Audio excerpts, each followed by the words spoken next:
For my brothers, she was a den leader for her Cub Scouts. She participated in that with the boys. The boys were also in baseball. She would go down to the field. She'd watch them play ball. And for me, she sat endless afternoons watching me learn how to dance and do gymnastics. She took me to the Pomona Fair where I had dance recitals and performances. The most important event in my life as a small child was waking up in the hospital after we were in a car accident. And Mom's head was on the pillow next to mine, her hand in mine, waiting for me to wake up. She was the first face that I saw that late evening. When summer rolled around, she was the biggest cheerleader we ever had. All of us were on the swim team. She took us to swim meets, endless swim meets, endless boxes of Jell-O that we'd sit and we'd lick out of our hands. We had red faces, pink faces, and tongues and hands from licking the Jell-O out of our hands. She was always there with words of praise and encouragement, whether or not we won first place, second place, got a ribbon, got a medal. She was always there. On the occasions that we'd have the beach parties down at the beach, she would head us all down in the station wagon down to the beach parties for the bonfires, and we would hang out at the beach on the evenings after swim meets. As we grew up and we started our own families, holidays became an event at Mom's house. We all gathered for her famous Thanksgiving turkeys, those 32, 33-pound turkeys, which I think everybody has learned to see at the tables now. But Christmases were an event. We got together on Christmas Eve, and without a doubt, Mom just never got the presents wrapped or the dinner fixed or anything else. So our significant others, Barb, Chrissy's mom, Cynthia, myself, we would all gather upstairs in the dorm where we would wrap. We would spend hours wrapping presents to get them under the tree for the kids. But the success of it was the kids always had a great Christmas, and it was always taken care of. As for me personally, she was my best friend. She saw me through some very hard times, yet she saw me through some very good times. She was there to give me a shot every other day so I would have my children. She was the reason they're here. She was there with me, as she's lived with me. The kids, my kids, grew up with her, as well as Teresa, side by side, inch by inch. She loved to spend her money on the kids. She'd send them on road trips. She'd send them on events. She was there for Marcy's marching band. She sewed uniforms. She was there to take them to activities, and they would come home and go, "Oh my God, the way she drives." So,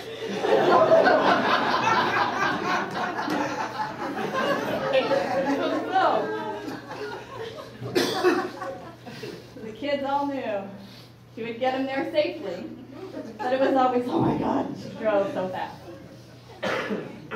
As she watched these kids go off to college, she cheered their successes. Some of them also blessed her with great-grandchildren, which she adored and loved. She would not have had it any other way. Mom had some interesting habits, to say the least. Everything had a purpose, and to throw something away was a no-no. Newspapers had to be recycled, so did aluminum cans, so did glassware. And oh, those mayonnaise jars. I did try to throw them away, but she would retrieve them, wash them, and hide them from me. We had many battles over the mayonnaise jars. But I do have to concede defeat. They did come in handy when we packed those tuna salads and egg salads for the road trips. They kept the water out of the food from the ice chest. So Mom was right. They were very useful. Mom had to make sure that there was no empty space available for anything. She always had to put something somewhere. It just got to the point where whatever she wanted to put was fine with me, whether it was a plant that she would water and leave sitting for days, I had not a problem. Mom was resistant to change. She refused to use an ATM card.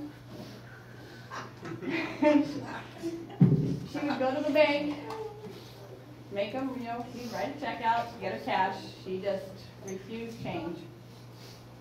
Then one day, for her 87th birthday, she was given an icon.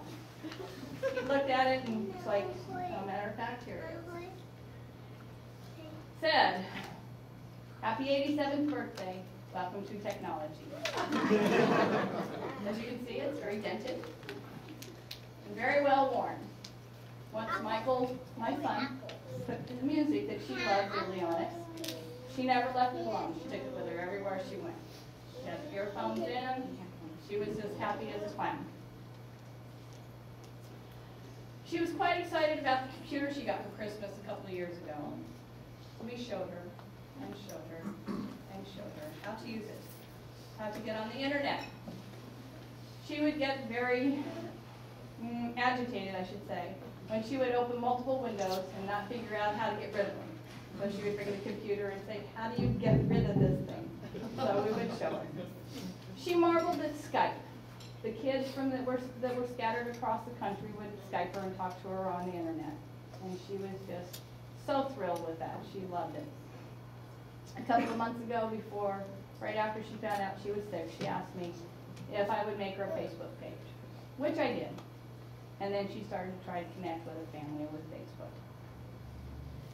So, and she enjoyed talking to everybody that was on her Facebook page, and she just always shook her head with the advances that she has seen in her lifetime. She was my constant companion. We traveled near and far to visit kids, grandkids, brothers, didn't matter. We'd go down to the beach, spend weekends at the beach, where it was sort of a family affair traditionally at Memorial Day and Labor Day. She loved those. She went to Washington, D.C., saw the White House.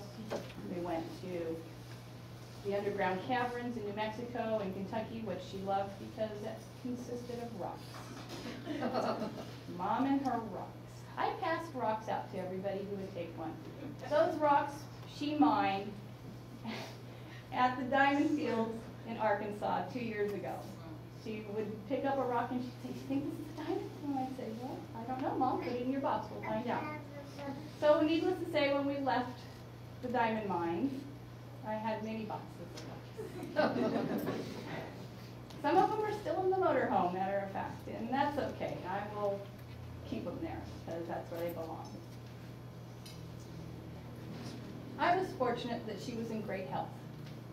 We cannot deny that. She was fiercely independent.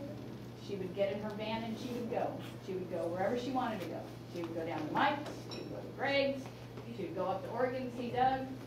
She would go anywhere. Just as long as she put gas in her van, she was gone.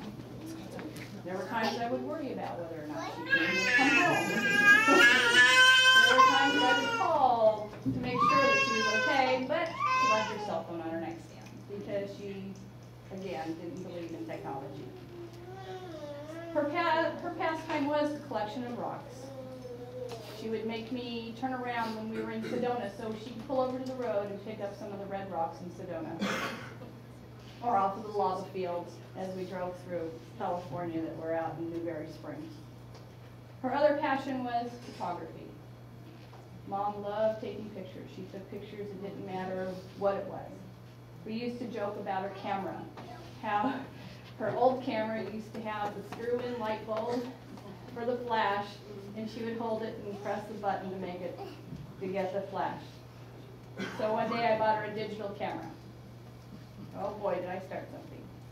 Her digital camera had a big memory card at the time, and she would come back to me and she'd say, "My camera just won't work. What's the matter with it?" And I would look at it and push the button and it would come on. But by then I figured out, well, she had just filled up that memory card, 1,000 or so pictures. So I would take it because she just didn't get the gist of taking the pictures off, and I would take all the pictures off and put them on a CD for her so she could put them and watch them on the computer. And then she'd come to me and say, look at this, it just won't work. And what it was is she forgot that these are rechargeable batteries, and she forgot to put them in the charger so she could recharge them. When we moved last year, she packed a box of rocks and put it in the middle of the family room. I went over and I looked at the box, and I looked at Doug, and I said, really? And he just looked at me and went like this. He carried that box, put it on the trailer, and away we went with that heavy box. When she found out that she was sick, we talked about things. I asked her if she had any regrets in her life, and she said yes, to my surprise. I asked her, what regret do you have, Mom? And she said, I wanted to be a pilot. But my eyes were bad and they wouldn't take me. I said, well, okay. She said, contacts were $5,000 back then and I couldn't afford them. I said, okay, do you have any other regrets, Mom? She said, yes. And I asked her again, well, what other regret do you have? And she said, I also then wanted to be a doctor, but I couldn't afford college. It was too expensive, and my parents couldn't afford it. I said, okay, I understand. I said, so other than that, do you have any other regrets? And she said no. She said her life was complete and she was happy. She lived her life the way she wanted to, which included her family, her kids, and most of all, her husband. She wanted to make sure that I understood and knew and passed it on to the next generations that when my mom and dad met, they met back during World War II. She took a second job at the cab company because she worked at Lockheed building P-38s. And they met at the yellow cab company, and she fell madly in love with him. And that's how we got here today. We have been blessed as a family. We had a grandmother, Mama, who lived to be 94 years old and was in good health. Mama passed those good genes on to Mom, who lived 90 great years, allowing 3 generations to know her and love her. And it took a horrible disease such as cancer to take her from us. She always told us, I will live to be 150 years old. And we all expected that she would. As heartbroken and sad as we are, we should celebrate her life and cherish the memories. If you look around, you can see the legacy that she leaves behind. She leaves 4 children, 10 grandchildren, 18 great-grandchildren. I will miss my mom, my friend, my companion. I love you, Mom, and thank you for being our mother.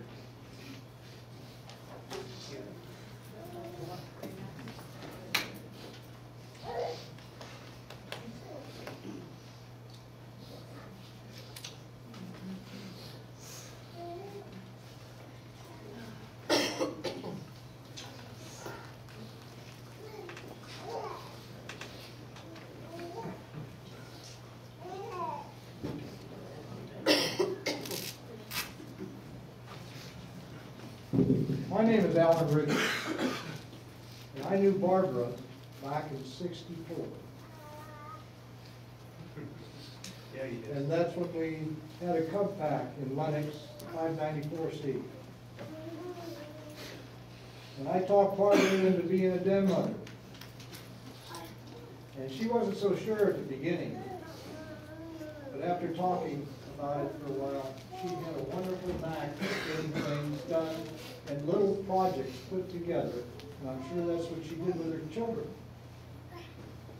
And I have to tell you, she was one of the best den mothers anyone would ever want to know. Because she just took it by chance, and she was able to teach 6 to 8 little Cub Scouts on how to take care of themselves. I just remember her from that. But as a Cub Master for the first year and Assistant Cub Master for the second year, I think we had a lot of good times.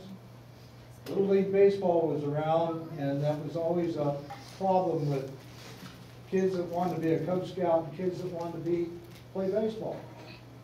So I would go out and I would talk to the coaches and say, look, some of the kids have been meetings, and they might be a half hour late to baseball practice. But I said, we're gonna let them wear their baseball clothes, go to the den meetings, and then go across the street and practice baseball. Naturally, most of the coaches went along with it, but there's always one, you know. But it worked out wonderful. Another thing we did is every month with the parents, we always went someplace and had fun on a Saturday.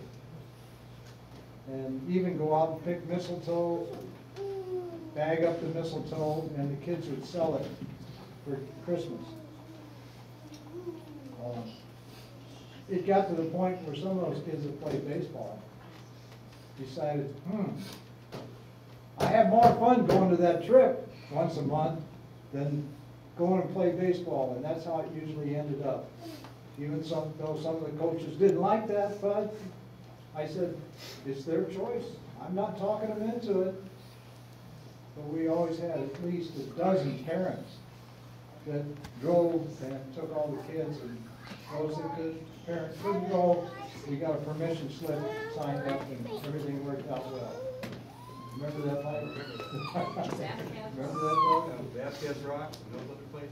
Uh-huh, yeah, yeah, so that was a lot of fun, so. I'm really thrilled to have known Margaret Clark and her children, and my condolences for a great woman. Thank you.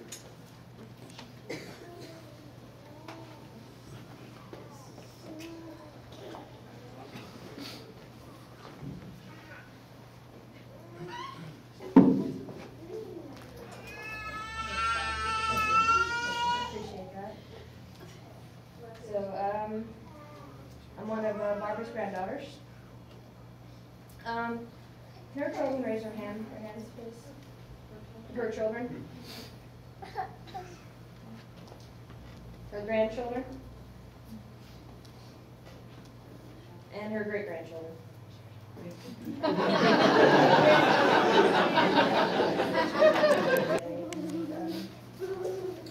I was thinking over the last few days how to put into perspective what it was like to be her grandmother. And one word comes to mind that I think all of us can relate to. That is procrastination. By definition, procrastination means the act or habit of procrastinating or putting off or delaying, especially something requiring immediate attention. See, we all had our own relationship with Grandma, but we can all laugh at how big a procrastinator she was with everything. Whether it was knitting, crocheting a blanket for a newborn, picking somebody up from school that she left there for 3 hours, or even trying to get us to school on time. She always seemed to run just a little bit late.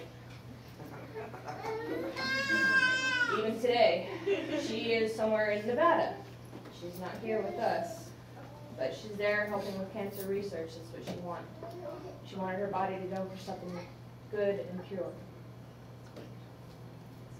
But that was the type of woman that she was. If you look at your programs, you can kind of see what a fox she was in her younger days. Yeah. I do remember bringing home a few male friends from high school and them actually drooling over her black and white photos hanging on the wall, because she was just absolutely gorgeous. She gave birth to 3 sons and my mother.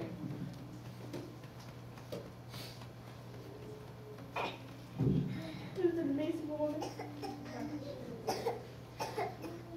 I'm not in my Air Force uniform right now, so I feel kind of vulnerable.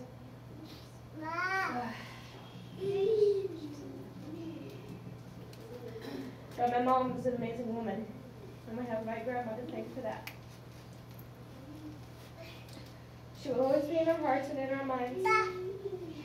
When we see a bird of paradise, a rock, or a bunch of straws and napkins.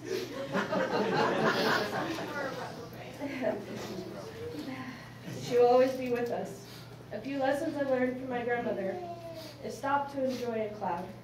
You're never too old for a beer. Newspapers to the nose hurts just as much on humans as it does dogs. It's okay to lose at Scrabble. Because you can never ever beat your grandma. Take your time when opening presents, because wrapping paper can be recycled for presents next year. Yeah. I love you, Grandma.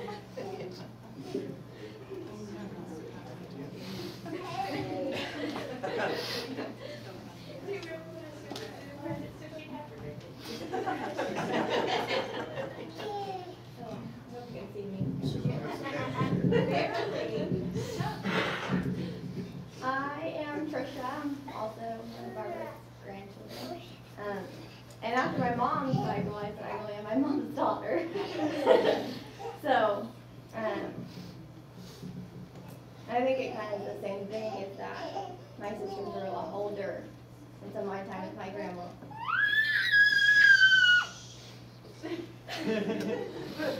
Very different. So, I started with, how do you write a eulogy on someone that we all thought would live forever? And that's a question I've had in my mind the last few days.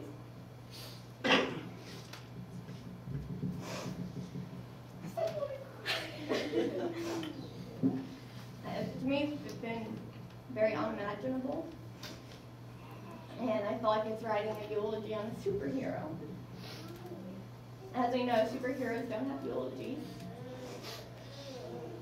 So, I'm just, like everyone else, will share my life lessons.